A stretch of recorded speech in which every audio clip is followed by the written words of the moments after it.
O intervalo foi bem rapidinho e a gente já está de volta com mais Manhã Diversa para falar de um assunto que está deixando todo mundo com pulga atrás da orelha.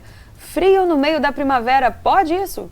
Muita gente adora o calor e estava doido pela chegada da primavera para curtir aquele solzinho e levou um susto danado com a chegada de uma frente fria na semana passada, Mari. Pois é, Bárbara, até eu que gosto do frio já estava curtindo esses dias mais quentes e tive que tirar os casacos do armário de novo, né? Já estava começando a guardar para liberar espaço, tive que tirar alguns lá do depósito para poder voltar a usar fora de época. Mas como explicar, né? Esses dias com cara de inverno em pleno novembro? É isso que o climatologista Tiago Santos vai responder pra gente. Tiago, seja muito bem-vindo, muito obrigada por ter vindo conversar com a gente. Bom dia, tá? Bom dia a todos, aos telespectadores da programa Manhã Diversa, tá? Eu agradeço a oportunidade de estar aqui, tá? Contribuindo com vocês para explicar um pouco essas questões, essas mudanças aí nas condições de tempo, inclusive, que pegou até muita gente de surpresa, em pleno mês de novembro, né? A gente tem um frio desse, né? Que às vezes ninguém estava esperando. Mas estamos aí para poder tirar as dúvidas aí dos telespectadores, de vocês aí também, para poder tentar contribuir um pouco para entender esses mecanismos aí na atmosfera, como é que eles estão funcionando aí nessa primavera nossa de 2022. Seja muito bem-vindo, Tiago. Eu que agradeço. Então esse frio atípico aí marcou o início do mês de novembro na maior parte do Brasil. Mas por quê? O que aconteceu aí que causou essas quedas de temperatura? Sim, a gente tem que entender nesse primeiro momento, né, que o clima no mundo, né, ele é regulado por alguns fatores, né, climáticos, e aí nesse momento a gente destaca o fenômeno Laninha, tá? O fenômeno Laninha, ele é lá no Oceano Pacífico, né, bem longe da gente, mas o clima ele tem algumas interações, né, inclusive de áreas muito distantes da nossa, que acabam interferindo aqui também. Então, por exemplo, Laninha, o que é esse fenômeno climático lá no Pacífico? Ele é o resfriamento das águas do Oceano Pacífico na região, né, da linha do Equador, né, a 0 graus ali de latitude. Tá? E o Oceano Pacífico, ele é um grande regulador do clima no mundo, porque o clima ele tem uma interação muito direta com os oceanos do planeta. E pelo fato do Oceano Pacífico ele ser o maior oceano do planeta Terra, todas as mudanças que ocorrem ali na temperatura deste oceano, elas impactam o clima de forma global, não só aqui na nossa região, mas como no mundo inteiro. Né, vocês devem ter visto aí calores muito extremos na Europa, né, tudo isso tem essas conexões em relação ao clima do mundo. Mas falando especificamente aqui, então hoje nós estamos nessa região do Oceano Pacífico com resfriamento das águas além do normal. Né, e quando essas águas do Oceano Pacífico elas estão resfriadas além do normal nessa região equatorial, né, isso favorece a mudança na direção dos ventos e sobretudo aqui no Brasil também. E qual que é o impacto na mudança dessas direções dos ventos aqui no Brasil? Ela favorece, por exemplo, Laninha, a chegada de frentes frias pelo território brasileiro. Tá? Então, o Laninha, ele é um elemento climático que favorece essa entrada de frentes frias, e aí, independente se é no inverno, se é na primavera e no verão, ele favorece essa passagem dessas frentes frias pelo território brasileiro. No inverno, a gente ouviu aí muito, né, massas de ar bem intensas chegando pelo território brasileiro, invadindo dentro do território brasileiro, região centro-oeste, chegando até a região norte do Brasil. Agora, quando a gente vai se aproximando da primavera e do verão, né, que é uma estação mais quente, essas frentes frias elas continuam atuando, só que elas não ingressam dentro do continente. Né? A tendência delas, como o continente está mais aquecido, por conta da aproximação do verão, a tendência é que elas façam um deslocamento mais pela região litorânea, né, do litoral da região sul, ou até mesmo até a região sul, e dali ela desvia para o litoral. E aqui no sudeste, normalmente, ela passa no litoral também, ela não ingressa pelo interior do continente. Tá? Então, hoje, a grande influência, né, que a gente tem aí do Laninha é nesse favorecimento, né, dessa chegada a frentes frias. E o que a gente vem observando é que desde 2020, né, nós temos aí esse fenômeno do Laninha atuando de forma constante no Oceano Pacífico. Inclusive, isso é um recorde na climatologia, porque temos 3 anos de atuação consecutiva de um Laninha. Normalmente, esses fenômenos eles não atuam com tanto tempo assim e constância. Então, esse Laninha, inclusive, que está lá no Oceano Pacífico, ele já tem um período de duração até bem significativo. Laninha, então, influenciando diretamente na chegada de um novembro mais frio. Exatamente. Né? E, Tiago, a gente consegue fazer uma projeção de quando que esse frio acaba? Sim, né? Aí a gente vai fazer uma segunda ponta, alguns modelos de previsão do tempo, aí fazendo essa previsão a curto prazo, né? Para essa semana, por exemplo, a gente está acabando com o frio, tá? Hoje, inclusive, né, esse frio já está perdendo força, ele só não perdeu mais força ainda, porque tem alguns outros sistemas meteorológicos que estão favorecendo aumento na quantidade de nuvens, né? Então a gente não está tendo muito período de sol. Mas, por exemplo, a partir de amanhã, né, na quarta-feira, quinta e sexta, as temperaturas máximas, né, previstas aqui para a região, por exemplo, da zona da Mata Mineira, já vão chegar aí a 24 graus, 26 graus ao longo da tarde, e até sexta-feira, por exemplo, a gente vai ter áreas aqui da zona da mata já registrando temperaturas de 30 graus, 31 graus, né, sobretudo no norte da zona da mata, né, na região de Moreaê, por exemplo, a gente já vai ter 32 graus de temperatura máxima já na sexta-feira. Então ele está perdendo força, ele só não perdeu força mais rápido por conta desse quadro de nebulosidade, né, de muita quantidade de nuvens que a gente está tendo, e essa chuva, e a chuva também, né? Então isso está fazendo com que esse frio ele está demorando ainda um pouco mais aí a perder força ao longo da semana. E esse frio que a gente está vivendo agora, ele pode ser um indicativo de um verão mais ameno ou não? Ou talvez a gente possa esperar justamente o contrário? É isso aí, Mariana, é interessante, né, porque como a gente está tendo aí, né, um favorecimento da passagem de frentes frias pelo território brasileiro, essas frentes frias, quando passam aqui pela região, elas provocam essa condição de tempo, né, uma condição de tempo com muita quantidade de nuvens. Né, e é o que está sendo exatamente previsto hoje pelos principais modelos climáticos, né? As temperaturas, por exemplo, agora de novembro, devem ficar abaixo do normal, né, para toda a região sudeste aqui do Brasil, né, estado de Minas, Espírito Santo, Rio de Janeiro e São Paulo, por conta da gente ter um quadro de muita nebulosidade, quantidades de chuvas também que estão sendo previstas bem significativas agora para novembro também. Então esse quadro de muita umidade e pouco sol, né, ele acaba acarretando essa questão de tempos mais nebulosos e com mais dificuldade de aquecimento, né? Então dias tendencialmente um pouco mais frios do que a gente está acostumado. E aí esse fator, né, da frente fria passar constantemente aqui pela região, isso favorece esse cenário, né, que nós estamos vendo aí nesses dias de hoje, tá? Muitas nuvens, pouco sol e também favorecimento também de grande concentração de chuvas, sobretudo aqui na região sudeste do Brasil. É interessante que essa massa de ar polar, né, que chegou aí derrubando as temperaturas na semana passada, ela pegou uma característica tão anormal, né, que, por exemplo, como eu comentei com vocês, nessa época elas passam muito pela região litorânea. Essa massa de ar polar, além dela ter sido muito forte, que já é incomum para essa época do ano, ela ingressou por dentro do território brasileiro, né, que é uma coisa totalmente incomum para essa época do ano. Então, o evento, né, dessa massa de ar polar, ela ficou assim muito evidenciado, né, nesses dias de hoje por conta principalmente da sua intensidade e pelo seu deslocamento no território brasileiro, que é uma coisa totalmente anormal. Ela chegou praticamente na região norte do Brasil, essa massa de ar polar, em pleno mês de novembro. A frente fria, né, que é a área que fica à frente dessa massa de ar polar, por exemplo, chegou no Rio Grande do Norte, né, que já é uma área estritamente quente. E para essa época do ano, uma frente fria conseguir chegar lá, realmente a massa de ar polar ela tem que ser muito intensa.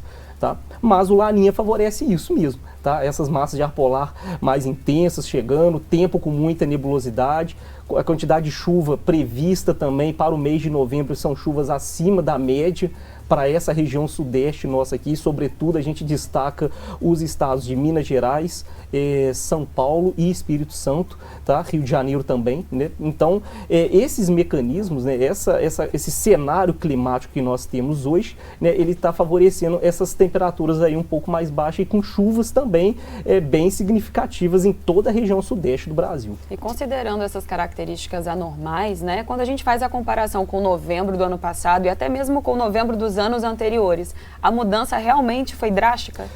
Aí a gente destaca um ponto importante, assim, eu posso falar assim, em termos de mudança drástica que a gente pode citar, foi essa massa de ar polar que a gente teve aí semana passada, muito incomum. Ano passado, por exemplo, não tivemos uma massa de ar polar com tanta intensidade quanto essa chegando no mês de novembro. Agora, em relação, como eu comentei com vocês, como a gente temos aí um Laninha, né, que já está perdurando durante 3 anos, né? O ano passado também nós tínhamos essa previsibilidade de tempo muito nebuloso, com temperaturas bem amenas para essa época do ano e com chuvas acima do normal. Esse ano, por conta também de nós termos o Laninha, a previsão climática aponta também para esse cenário aqui na região sudeste do Brasil.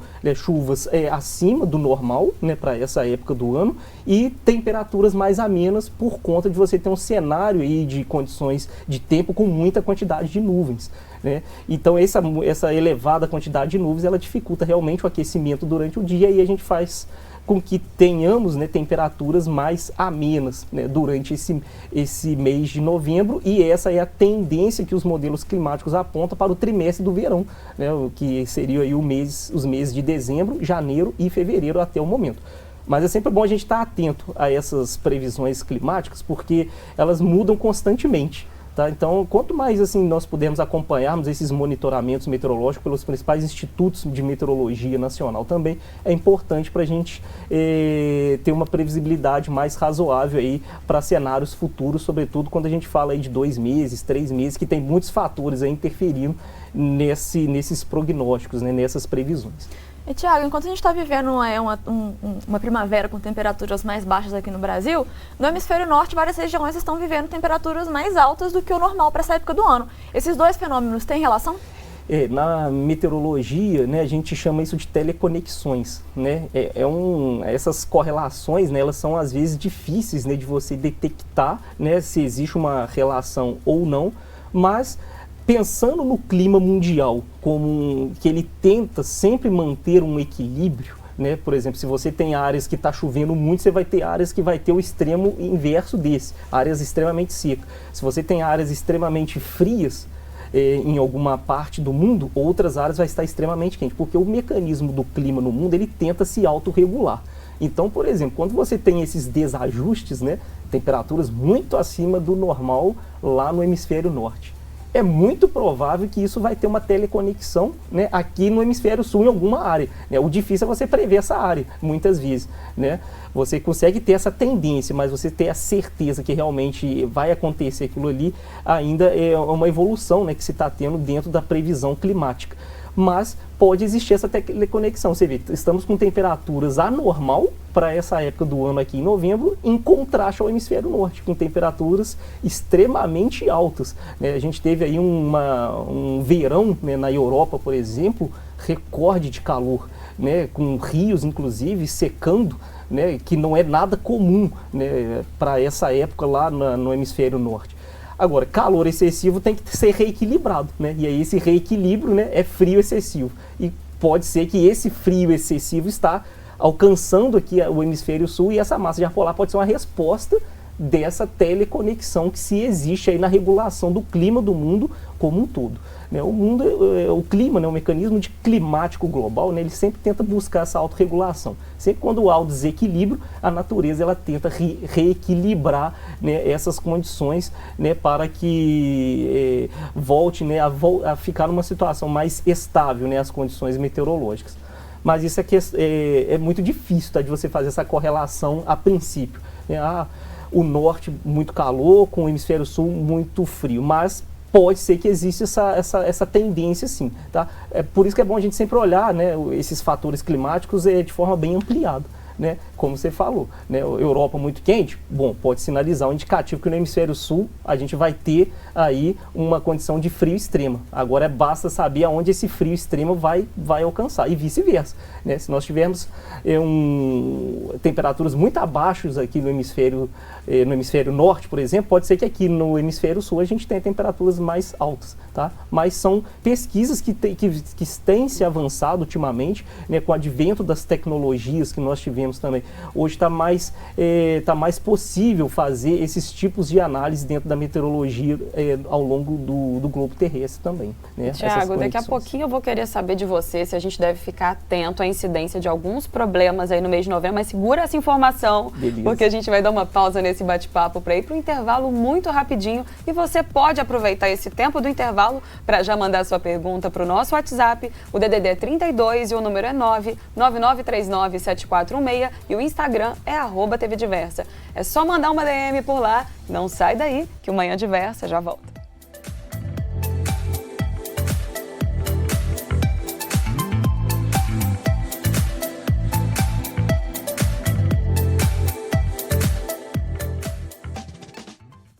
10 horas e 52 minutos, Manhã Diversa já está de volta para continuar aqui esse bate-papo com o climatologista Tiago Santos sobre a frente fria que a gente está vivendo em plena primavera.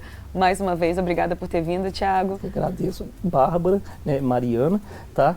É um prazer estar aqui para poder estar respondendo aí essas perguntas aí para os nossos telespectadores. Para a gente ficar preparado, né? Exatamente, e como eu falei né? no bloco anterior, quero saber, Tiago, a gente deve ficar atento à incidência de quais problemas nesse mês de novembro que já chegou surpreendendo a gente. Sim, né, analisando essa questão climática, né, como os modelos de previsão do tempo, né, eles apontam aí para uma tendência de chuvas acima do normal, existe algumas ameaças aí que a gente tem que ficar bem atento, né, sobre condições de tempo com chuvas acima do normal. Né? Então, por exemplo, ameaças do tipo hidrológica, né, que tipos de ameaças são essas? Né? Por exemplo, áreas de inundações, alagamentos, enxurradas. Né? Então, como nós temos aí uma previsão climática com chuvas acima do normal, essas ameaças hidrológicas, né, sobretudo inundações, alagamentos, enxurradas, pode ser caracterizada agora, tá? Nessa fase, né, da primavera, inclusive no verão também, tá? Temos ameaças meteorológicas, também tipo vendavais, né? Chuvas acima do normal pode trazer condições de tempo severo, né? Então tempestades, né? Sobretudo como a gente tem esse favorecimento de frentes frias passando, esses choques de massas de ar diferentes, você vê, com a aproximação do verão, a tendência da temperatura é aumentar. Agora, como você tem frentes frias chegando também, ocorre um contraste de temperatura muito intenso. Esses choques de massas de ar, com características bem diferentes uma da outra, né? Uma massa de ar quente querendo atuar e uma frente fria também se aproximando, isso pode ocasionar vendavais, né? Vendavais, inclusive chuvas de granizo, né, que eu acho que está sendo até muito comum agora nessa época agora da primavera. Nós temos observado aqui, sobretudo no norte aqui da zona da Mata Mineira e no Campo das Vertentes, na região de Barbacena, Visconde do Rio Branco, Ubá, Rio Pombo, granizos inclusive muito significativos. E esses granizos ocorrem por condições adversas, né, frentes frias aliadas a massas de ar extremamente úmidas, né? Então esses choques de massas de ar com características diferentes pode ocasionar essas ameaças aí meteorológicas e ameaças geológicas também, né? Então áreas, por exemplo, de rochas soltas, por exemplo, em condições de chuva muito extrema, né? Esses deslocamentos de rocha, por exemplo, né? Escorrimento de massa, né? De morros, de barrancos, né? Por conta da quantidade de chuva muito excessiva, é mais um ponto de alerta que a gente tem que ter. E aí por isso que a gente sempre frisa, né, para as pessoas, se for possível, elas se cadastrarem, né, naquele WhatsApp que a própria Defesa Civil envia.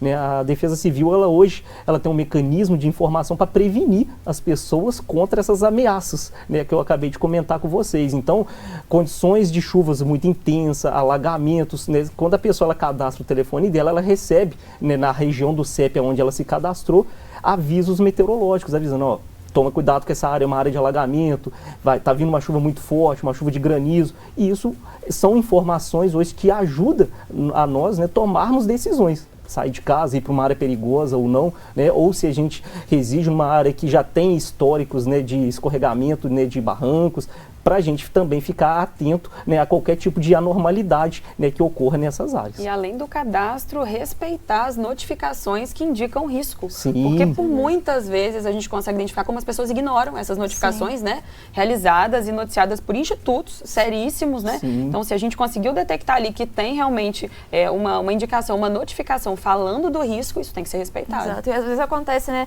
de receber o alerta. Eu tenho o alerta no meu celular, sempre recebo. Nessa época do ano a gente recebe bastante, né, porque realmente tem muitas chuvas e ventos intensos, enfim. E às vezes acontece a gente receber aquela notificação, alerta, sei lá, vermelho, laranja de tempestade. Sim. E aí acaba não acontecendo a tempestade e as pessoas ficam assim, recebi alerta, não foi nada. E aí na próxima alerta fica, na última vez não deu em nada. Então, que bom que não deu em nada, porque a previsão do tempo, ela pode, como você disse, sofrer mudanças. Mas não quer dizer que não é porque não teve da última vez que você vai deixar de tomar cuidado da próxima, né? Exato, Mariana. E esse é um ponto importante, esse que você falou, né? A gente não pode descredibilizar, né? Porque não aconteceu hoje que esses avisos vai perdendo sentido ao longo do tempo. Claro que não. Inclusive, a gente teve muitos avisos meteorológicos, que é aquilo, como você comentou, a gente não viu. Mas, por exemplo, eu já tive avisos meteorológicos esse ano, né, de tempestades muito fortes. essa tempestade estava na iminência de chegar na cidade, ela desviou a rota dela, em cima, assim, próximo da cidade, e desviou para outra área que ninguém viu. É porque ali lida com probabilidade, né? Sim. Só que envolvem variáveis. Sim, variáveis, né? E muitas vezes essas variáveis, principalmente na primavera, são variáveis que somente ali em tempo real que você consegue ter uma precisão maior, e através de análise de radar meteorológico. Então a gente não deve desprezar essas informações, mesmo que elas às vezes não ocorram. A gente tem que até agradecer quando elas às vezes não ocorrem com tanta intensidade, tá? Mas é um ponto importante criar essa cultura da prevenção, que existe em muitos países desenvolvidos, inclusive também, né? A gente criar essa noção da prevenção com as pessoas, né? Para que a gente possa ter esses riscos minimizados, né, na vida das pessoas. Com certeza. A gente falou muito até agora desses alertas, a importância de estar, né, sempre se prevenindo, porque realmente é uma época com chuvas intensas e, como você disse, né, a gente pode ter vendavais, enfim.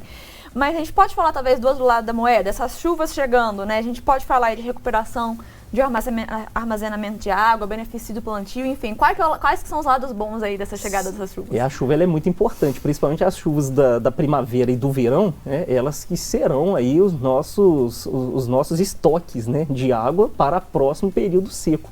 Então é importante porque a gente entra, por exemplo, numa primavera hoje com chuvas acima do normal, né? Nós tivemos chuvas aqui na nossa região em setembro e outubro acima da normalidade. Estamos caminhando para um novembro também com chuvas que devem ficar acima da normalidade.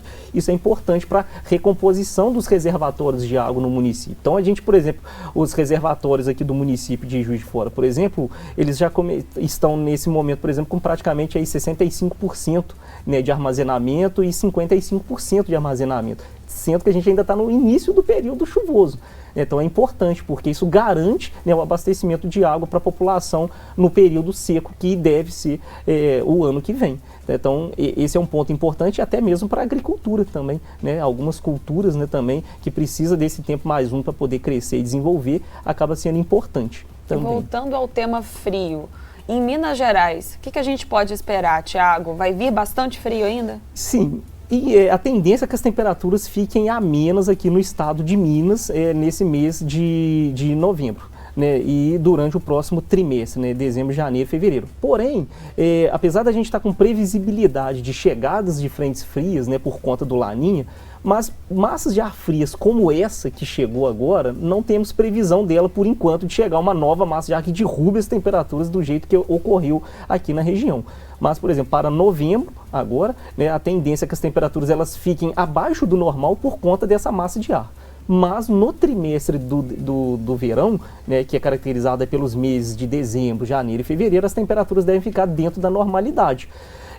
Com um tempo bastante nebuloso, inclusive, tá? Tempo bastante nebuloso, cheio de nuvens, né? Mas também oscilando entre alguns dias um pouco mais quente, mais abafado, mas tudo dentro de uma média já esperada aí dessas oscilações nas condições de tempo. Às vezes um tempo um pouco mais ameno para uns e outros dias um tempo um pouco mais abafado, né, em outros dias, mas nunca aquele desequilíbrio de tempos excessivamente quentes ou excessivamente frios. E não fugindo tanto das previsões. Exatamente, né? Então, tendência de temperaturas dentro da normalidade para o trimestre do verão. Ou seja, para esse restinho de primavera não tem previsão de a gente ter outra queda abrupta, mas teremos aí tempo um pouco mais ameno, um calorzinho um pouco mais ameno aí nesses próximos dias, para o pessoal que gosta de calor poder começar a sentir o gostinho. Curtir, né, um pouquinho, né? Inclusive essa semana a gente já vai vivenciar isso, né? Sobretudo a partir de amanhã, né? A gente vai ver que esse calorzinho já deve voltar a aumentar, né? Mas em consequência desse calor aumentar e pela quantidade de umidade que se tem hoje na região, que está muito elevada, esse calorzinho também vai vir acompanhado de pancadas de chuva também,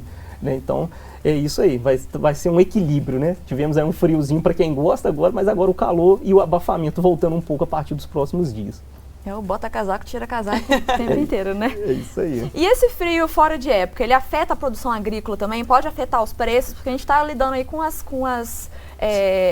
plantações que estão acostumadas às vezes com calor, né? Isso Sim. afeta como essa plantação? Isso tem impacto, Mariana, diretamente, né? Esse frio fora do comum, né, nessa época do ano, ele impacta sim, né? Nós, como você comentou, temos culturas, né, agrícolas que estão acostumadas com temperaturas mais quentes já nessa época, inclusive aqui no estado de Minas Gerais, né, como milho, feijão, banana, cana de açúcar, né, que são culturas, né, agrícolas, né, de clima mais quente. Tá? Então, quando você pega uma temperatura, hortaliças inclusive também, então quando você tem uma derrubada brusca da temperatura assim, né, sobretudo as hortaliças, né, você, por exemplo, pode ter, se o frio for muito intenso, né, congelamento das folhas, queima das folhas superficial, né, aquelas manchas nas folhas, e aí isso acaba acarretando perca na produção, né, por conta desse estrago que uma geada pode fazer fora de época, né, e também é a questão de frutas, né, as frutas também, né, tem algumas frutas que já são de calor, né, e você vem esse frio, isso pode atrapalhar, por exemplo, o desenvolvimento dessas culturas. A sorte é que esse frio, ao contrário do inverno, né, que você costuma permanecer com ele por um longo tempo, né, e, por exemplo, esse frio aqui na nossa região, por exemplo, ele ficou aqui estacionado assim, basicamente uns 5 dias, né, 5 a 6 dias, não passou disso. E pelo fato dele ter ficado pouco tempo, né, isso não vai atrapalhar muito o desenvolvimento dessas culturas do calor, né, porque você não pega todos os estágios de desenvolvimento dela, desde o nascimento, crescimento e até a fase do corte, né. Então, como foi um curto período, o que a gente pode ter ocorrido nessa época é mais assim, algumas perdas bem pontuais, por conta desse período curto que esse frio atuou aqui na nossa região. Mas nada assim que a gente espera que seja perdas muito significativas em termos de produção agrícola aqui na nossa região. Apesar da gente ter tido aí esse frio mais curtinho, como o Thiago disse, que talvez não afete tanto as plantações, a gente tem visto um aumento nos preços aí de legumes e verduras em algumas cidades, como em Belo Horizonte, que pode ser causado por alguns outros motivos. Vamos ver? A nova pesquisa do Mercado Mineiro percorreu 20 sacolões da capital e, em alguns casos, os preços podem assustar os consumidores. Comparando com os valores praticados no final do mês de outubro, o preço médio da batata inglesa aumentou 55%, seguido pelo quilo do pimentão verde, que subiu 33%, a cenoura, 30%, e o tomate comum, aumento de 27%, chegando a mais de R$ 8,00 o quilo. Inflação também entre as frutas. A banana prata subiu 14% e o abacaxi, 13%. O quilo do abacate ultrapassa os R$ 8,00 e a laranja-pera, mesmo com o preço do quilo mais em conta, aumentou quase 10%. A própria paralisação também afetou com que perdêssemos muitos produtos nas estradas. Além disso, a qualidade nos sacolões hoje está muito fraca, está muito abaixo do que o consumidor está acostumado. E, além disso, as variações são muito grandes, porque tem gente que já está conseguindo repor os estoques, tem gente que ainda está com estoque antigo e com produto machucado ou estragado. É preciso bater perna para economizar na hora de comprar legumes e montar a salada. O preço do quilo do quiabo pode ser encontrado por R$ 3,99, mas chega até R$ 18,00 o quilo, uma variação de 350%. Mas o campeão é o limão Tahiti, com quase 370% de diferença nos preços cobrados. A mexerica e o chuchu também apresentam variação nos preços acima dos 200%.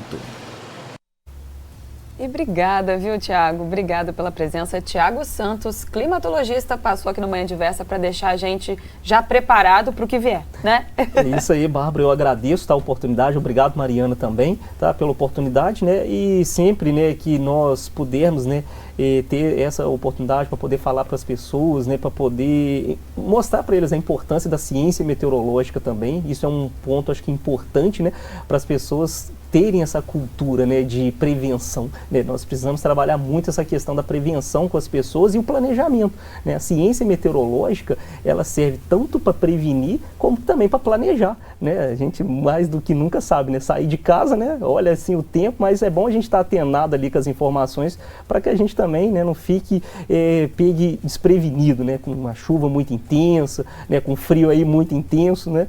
Mas eu agradeço a oportunidade, né, e espero, né, ter contribuído aí um pouco aí para a formação aí dos nossos telespectadores acerca desses assuntos. Contribuiu, sem dúvida. Com certeza. Obrigada pela presença. Eu que agradeço.